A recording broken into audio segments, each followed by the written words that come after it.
শিক্ষা ব্যবস্থার বিভিন্ন সমস্যা সমাধানে দাবিতে ৫ দফা দাবিপত্র নিয়ে স্কুল ইন্সপেক্টরের কাছে ডেপুটেশন প্রদান করল যুবরাজনগর ব্লক কংগ্রেস।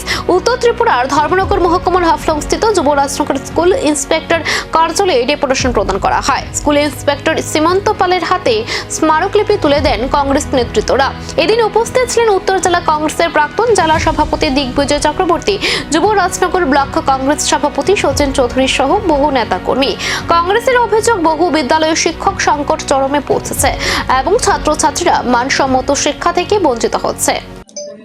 বিশেষ করে আজকে যুবরাজনগর ব্লক কংগ্রেস কমিটির উদ্যোগে আজকের এই গণডেপুটেশন।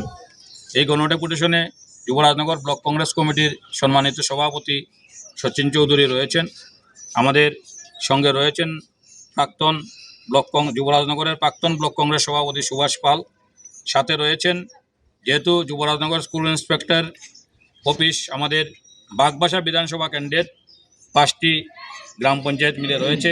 এই বাগবাসার ব্লক সভাপতি প্রদীপ সিনহা এবং বাগবাসা থেকে পিসিসি সদস্য হীরালাল নাথ।